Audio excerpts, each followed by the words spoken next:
দেখো তো কেমন। তুমি তো বললে থানায় গিয়ে সব দোষ স্বীকার করবে।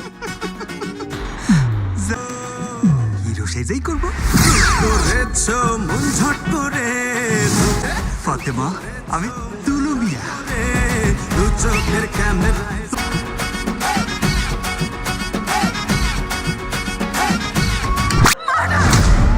অগ্নি ম্যাম, ডিপার্টমেন্ট কি এই কেসটাকে অনেক হালকাভাবে দেখছে? মাথায় চড়ে বসে। সবাইকে ডেকে বলে দেবো তুমি আমার সারপ্রাইজকে খুন করেছো। আমি খুন করিনি ম্যাডাম। খুনটা উনিই করেছে। তা ভুল পথে এগোচ্ছে।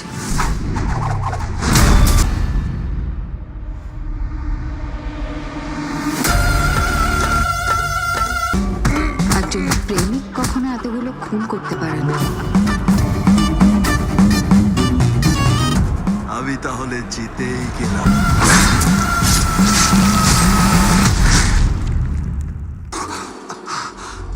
স্বাগতম মুভি মায়াজালে। আজ আমরা আলোচনা করব সাকিব খান অভিনীত আলোচিত সিনেমা দরদ এর পাইরেসি নিয়ে। কিভাবে এই সিনেমাটি পাইরেসি শিকার হলো এবং কিভাবে এমন ঘটনা রোধ করা যায়, এসব তথ্য থাকবে এই ভিডিওতে। শুরু করি। দরদ বাংলাদেশে 48টি হলে মুক্তি পাওয়ার পরেই পাইরেসি শিকার হয়। পাইরেসির মাধ্যমে ছবির ফুটেজ অনলাইনে পাস হয়ে যায়। ধারণা করা হচ্ছে সিনেমা হলে প্রদর্শনের সময় বা অনলাইন স্ট্রিমিং প্ল্যাটফর্মের দুর্বল নিরাপত্তার কারণে এটি করেছে। নির্মাতা অনন্য মামুন বলেছেন এই ঘটনায় তাদের ক্ষতি হয়েছে এবং আইনি ব্যবস্থা নেওয়ার পরিকল্পনা করছে। পাইরেসির কারণে প্রযোজক, পরিবেশক ও কলা কুশলীদের আর্থিক ক্ষতি হয়। দর্শকদের মধ্যে বৈধ উপায়ে সিনেমা দেখার প্রবণতা কমে যায়, যা সিনেমা শিল্পকে দুর্বল করে তোলে। ভবিষ্যতে নতুন প্রজেক্টের বিনিয়োগের আগ্রহ কমে যেতে পারে। সমাধানের উপায়: ডিজিটাল নিরাপত্তা, ভিডিও ও অডিও ফাইল এনক্রিপ্টে DRM প্রযুক্তি ব্যবহার করতে পারে। থিয়েটারে অডিও ভিডিও রেকর্ডিং বন্ধের বিশেষ প্রযুক্তি স্থাপন করতে পারে।